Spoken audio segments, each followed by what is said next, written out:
Okay. മലയാള cinema international level, മലയാള cinema Hollywood level. 3 മാസം കൊണ്ട് അടിപൊളിയായ മലയാള സിനിമയെ വീണ്ടും തിരിച്ച് നമ്മുടെ വിന്റേജ് കാലഘട്ടത്തിലേക്ക് 80s കൊണ്ടുപോയിരിക്കുകയാണ് നമ്മുടെ തങ്കമണി. അപ്പോൾ ഒരു സിനിമ നിങ്ങൾ ടീസറും ട്രെയിലറും ഒക്കെ കണ്ട് ഈ സിനിമ നിങ്ങൾ അണ്ടർ റേറ്റ് ചെയ്തു.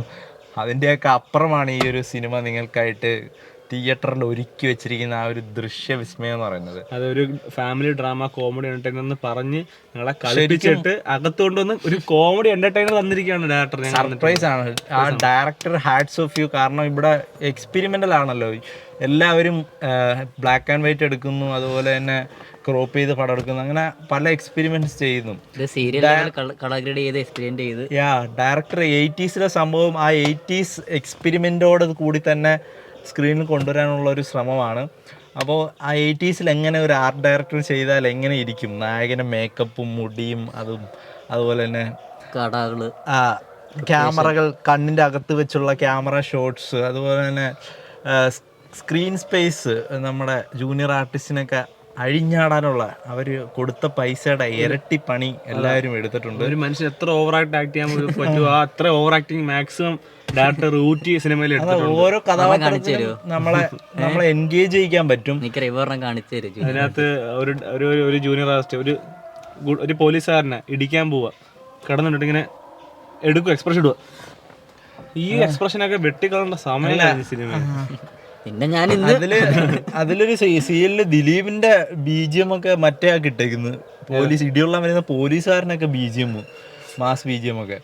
പിന്നെ എടുത്തു പറയേണ്ടത് ഇതിലെ ക്യാരക്ടേഴ്സാണ്. ഒരുപാട് ലേയേഴ്സ് ഉള്ള ക്യാരക്ടേഴ്സാണ്. അതിൽ നമ്മളെ പടം കണ്ടു കഴിയുമ്പോൾ മനസ്സിൽ നിൽക്കുന്നത് ആ ഒരു IPS-കാരുടെ ഇതാണ്. അത്ര ബോൾഡ് ആയിട്ടുള്ള ഒരു ക്യാരക്ടർ.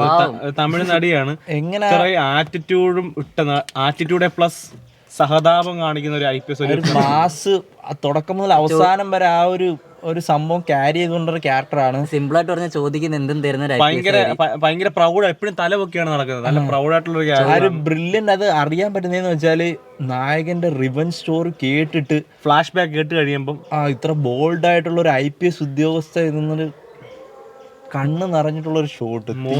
ആ മോങ്ങൽ കണ്ടിട്ട് ആൾക്കാരൊന്നും തിയേറ്ററിൽ ചിരിക്കുന്നു. എന്റെ പൊന്നെ, ഇത്ര ഞാൻ ചിരിക്കണമെന്ന് വിചാരിച്ചു. തിയേറ്റർ ആൾക്കാരൊക്കെ ബോറടിച്ചിരിക്കണം. പക്ഷെ ആ സീനിൽ ഒരു കൈയടി. അപ്പം ഞാൻ വിചാരിച്ചു ഈ പടം എല്ലാവരും എൻജോയ് ചെയ്യുന്നുണ്ടെന്ന് മനസ്സിലായി പോയി ശരിക്കും. പിന്നെ എടുത്ത് പറയാനുള്ള ഇതിലൊരു നമ്മുടെ മേജർ രവി പ്രഷർ. എനിക്ക് പ്രഷറുണ്ട്, ഏതാ സിനിമയിലും പറയാതിരിക്കുന്നതൊക്കെ ചോദിക്കുന്നു. എനിക്ക് പ്രഷറുണ്ട്. അപ്പോൾ പോലീസുകാരൊക്കെ ഇതൊക്കെ കണ്ടാല് ഇത് ഏത് യൂണിവേഴ്സിലെ പോലീസെന്ന് നിങ്ങൾ വിചാരിച്ചു പോവും. അപ്പം അങ്ങനത്തെ ഇതാണ്. പിന്നെ നമ്മുടെ നായകനിലേക്ക് വരികയാണെങ്കിൽ, നായകൻ ദിലീപാണ് മെയിൻ പോസിറ്റീവ് ആയിട്ടുള്ളത്. ദിലീപ് അല്ലെങ്കിൽ എക്സ്പീരിയൻസ് ആയിട്ടുള്ള ഒരു ക്യാരക്ടർ കണ്ടത് ദിലീപ് മാത്രമേ ഉള്ളൂ. ഓക്കെ. പിന്നെ ദിലീപിന്റെ പടത്തിൽ ദിലീപ് മാത്രമുള്ളതെ ദിലീപ്, സിദ്ദിഖ്, അവർക്ക് സിദ്ദിഖ് എന്തുവാ സിദ്ദിഖ് കിട്ടുന്ന റോള് പുതിയ അതേപോലെ ചെയ്തിട്ടുണ്ട്. പുള്ളി ഓവറാക്കിട്ട് ഒന്നും ആയിട്ടില്ല. പിന്നെ നമ്മുടെ മറ്റേ സിനിമയിലെ പുള്ളിയുടെ പേരെന്തായിരുന്നു? ഏത്? അജ്മല് പോലും പുള്ളിനകത്ത് ഇത്ര ദേഷ്യപ്പെട്ട് ഇങ്ങനെ നിൽക്കുന്ന ആ പുള്ളിക്ക് അരമണിക്കൂർ കഴിഞ്ഞ ഡയലോഗ് സിനിമ സാധാ വെറും ഒരു എന്റർടൈൻമെന്റ് എന്ന നിലയിൽ മാത്രം കാണാതെ ഇതിന്റെ ഓരോ സ്ക്രീനിൽ നിൽക്കുന്ന പല സംഭവങ്ങളും നിങ്ങൾ ശ്രദ്ധിക്കണം. കാരണം സ്ക്രീനിന്റെ സൈഡിലൊക്കെ കുറെ സാധനങ്ങൾ നിൽപ്പുണ്ട്. ഒരു സീനിലൊക്കെ നമ്മുടെ പാലാസജി അല്ല ദാസേട്ടൻ കോഴിക്കോടൊക്കെ സൈഡിൽ ഇരിപ്പുണ്ട്. അങ്ങനെ ആൾക്കാരൊക്കെ മാക്സിമം ഓവർ ആക്ടിങ്. ആ തറയിലൊക്കെ ഒന്ന് വീണിട്ട് അവിടെ കിടന്ന് നിങ്ങൾ ഈ സിനിമ കാണാൻ പോകുന്നവരാണെങ്കിൽ നിങ്ങൾ അതിൽ ഭയങ്കര മറ്റേ ക്രൗഡ് സീനൊക്കെ ഉണ്ട്. ക്രൗഡ് സീനിലെ ഓരോരുത്തരെയും ഇമോഷൻസ്, എക്സ്പ്രഷൻ നിങ്ങൾ എടുത്തു നോക്കണം. പോലീസുകാരൊക്കെ എന്ന് വെച്ചാൽ എൻ്റെ മോനെ ഒരു ക്യാമ്പിലോട്ട് അല്ലെങ്കിൽ ഒരു സ്കൂളിലോട്ട് ആൾക്കാരെയൊക്കെ വലിച്ചിടുന്ന ഒരു പോലീസുകാരുണ്ട്. പുള്ളി നടക്കുന്ന ഡിസ്കോ കളിക്കുന്ന നടക്കണം ലിറ്ററലി. അല്ല, അവർ ഇതെൻ്റെ കഠിനാധ്വാനം കണ്ടിട്ട് എനിക്ക് കുറേ റോള് കിട്ടണമെന്ന രീതിയിലുള്ള അഭിനയമാണ്. അപ്പോൾ ഡയറക്ടർ പറഞ്ഞു നിങ്ങളെല്ലാം അഴിച്ചു വിട്ടിരിക്കുകയാണ്. ഒരു LJP സ്റ്റൈലാണ് പുള്ളി ഇതിൽ സ്വീകരിച്ചിരിക്കുന്നത്. എല്ലാവരും അഴിഞ്ഞാട്ടം എന്നാണ് വേണമെങ്കിൽ പറയാം. പിന്നെ ഇതിൻ്റെ കഥയിലേക്ക് വരികയാണെങ്കിൽ, സംഭവം ഒരു റിയൽ ഇൻസിഡന്റിനെ ബേസ് ചെയ്തെടുത്ത സിനിമയാണ്. ഞാൻ കുറെ സെർച്ച് ചെയ്തുകൊണ്ടാണ് ഈ തങ്കമണി സംഘം. തങ്കമണി എന്ന് പറഞ്ഞ വില്ലേജാണ്. വില്ലേജിൽ ഒരു ബസ് ഇഷ്യൂ കാരണം നാട്ടുകാർ അടഞ്ഞ് നാട്ടുകാരെ ഒതുക്കാൻ പോലീസുകാർ വന്നു. ഒരു പ്രമാണിയുടെ ആയിരുന്നു ഈ പോലീസ് ആധിപത്യത്തിലാ ഗ്രാമം നടക്കുന്നത്. പോലീസുകാർ നാട്ടുകാരെ കയ്യിലിരിപ്പ് എനിക്ക് തോന്നുന്നു. കിട്ടേണ്ടതാണ്. അയ്യോ ഇങ്ങനൊന്നും പറഞ്ഞൂടാ സിനിമയിലെ അല്ല സത്യത്തിൽ കുറെ പേര് ചരിത്രത്തെ റിയൽ ഇൻസിഡന്റ് എങ്ങനെയാണ് വളച്ചൊടച്ചെന്ന് പറഞ്ഞു. റിയൽ ഇൻസിഡൻസ് എങ്ങനെയാണെന്ന് അറിയത്തില്ല. പക്ഷെ ഈ സിനിമ കണ്ടാല് നമുക്ക് ഈ നാട്ടുകാരോ ഇമാർക്ക് ഇത് കയ്യിലിരിപ്പ് കൊള്ളാന്നുള്ള രീതിയിൽ ഇമാർക്ക് ഇതൊക്കെ കിട്ടേണ്ടതാണെന്ന് തോന്നിപ്പോവും. ഇത്ര എക്സോസ്റ്റഡ് ആയിട്ട് സത്യം റിവ്യൂ പറഞ്ഞ ഈ സിനിമയാണ്. ഒരു ഇത് പോകുന്നില്ല, ട്രോമ പോകുന്നില്ല. ഒരു ദിവസം മുഴുവൻ നമ്മളെ ഹോണ്ട് ചെയ്യാനുള്ള ഒരു പടമാണ് ഇത് ഞങ്ങൾ മൂന്നുപേരുടെ കഷ്ടപ്പെട്ട് എൻഗേജ് വേണ്ട നെഗറ്റീവ് എല്ലാം മാറ്റി നമുക്ക് അടുത്ത ശരിയാവും. ഇനി പോസിറ്റീവ് പറയാനാണ് ടെക്നിക്കൽ സൈഡിൽ നിന്ന് ക്യാമറ കുറെ മൂവ്മെന്റ് ഷോട്ട്സ് ഒക്കെ ഉണ്ട്. FP മറ്റേ അതെന്തായാലും പറയണം. ഏതോ ഒരു സിനിമ കണ്ണൂർ സ്കോഡിൽ മറ്റേ ട്രക്കിന്റെ അടിയിൽ കൂടി ഒരു ക്യാമറ ഒന്നും പറയാം, എല്ലാരും ഭയങ്കര ക്രിസ്റ്റഫറില് ഭയങ്കര ഇതായിരുന്നു. ഇതിനകത്ത് മറ്റേ കൈതിയിലെ ഷോട്ടൊക്കെ ഉണ്ടറിയോ, ബസ്സിനകത്തൂടെ ഒക്കെ ക്യാമറ പോകുന്നത് അറഞ്ചും പുറഞ്ചും. അത് എനിക്ക് തോന്നുന്നത് പുതിയ ഏതോ പിള്ളേർക്ക് കൊടുത്തു, നിങ്ങൾ പഠിച്ചോ എന്നുള്ള രീതിയിൽ കുറെ സാധനം എടുത്തിട്ടുണ്ട്. അതുപോലെ തന്നെ മേക്കപ്പ് ആയാലും ചെയ്തോ ദിലീപേട്ടൻ ഇഷ്ടം പോലെ മുടി അതുപോലെ എല്ലാം ചെയ്തു. പിന്നെ ചോര, എന്റെ മോനെ ചോര എന്നൊക്കെ പറഞ്ഞാൽ ഇവര് മറ്റേ ഇത് കിട്ടാതിരിക്കുക, സെൻസർ ASDT കിട്ടാതിരിക്കാന്ന് കുങ്കുമം കലക്കി ഒഴിച്ച പോലെ കറക്റ്റ് മറ്റേ ജാമൊക്കെ പറ്റിയ പോലെ മേക്കപ്പ് ഒക്കെ ഇട്ട് വെച്ചിട്ടുണ്ട്. പിന്നെ സ്റ്റണ്ട് സീൻസ് ഉണ്ട്, വെറൈറ്റി പിടിക്കാൻ വേണ്ടി ആർക്കും കരയുന്ന സൗണ്ട് ഇല്ല സിനിമയ്ക്കകത്ത്. BGM ഉണ്ട്, ഒന്നും കേൾക്കാൻ പറ്റും. സിനിമയിൽ നിന്ന് ഒരു വെറൈറ്റി ഒരു മറ്റേ ബാസ്കറ്റ് കില്ലിംഗ് ഒക്കെ പോലെ ഒരു സൈലന്റ് കില്ലിംഗ് നിങ്ങൾക്ക് കാണാൻ പറ്റും. ഇതിൽ കൊല്ലുന്നവരാരും കരയില്ല, വെട്ടൊക്കെ കൊണ്ടാലും എല്ലാരും ഇങ്ങനെ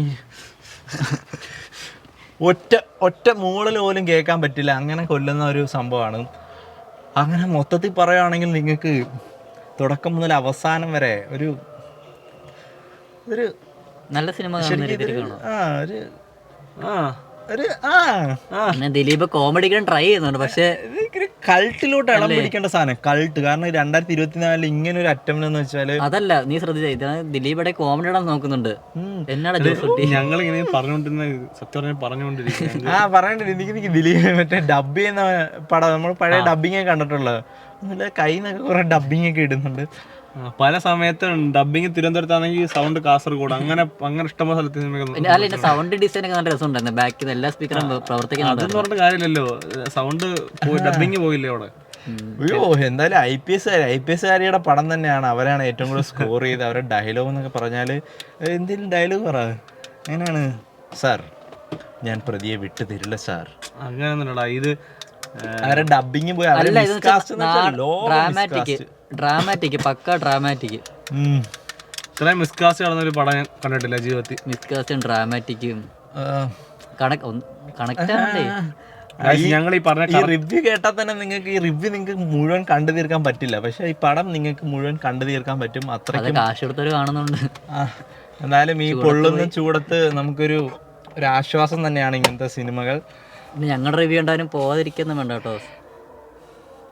ഞങ്ങളുടെ ഒരു എന്താണ് ഞങ്ങള് ഫ്രസ്ട്രേഷൻ തീർത്തിയൊന്നുമല്ല കേട്ടോ, ഞങ്ങള് ഉള്ളത് പറഞ്ഞതാണ്. എന്തുവാടാ ഒരു സിനിമയൊക്കെ പറയുന്നത്. എന്തായാലും കൊള്ളാം, പടം കൊള്ളാം.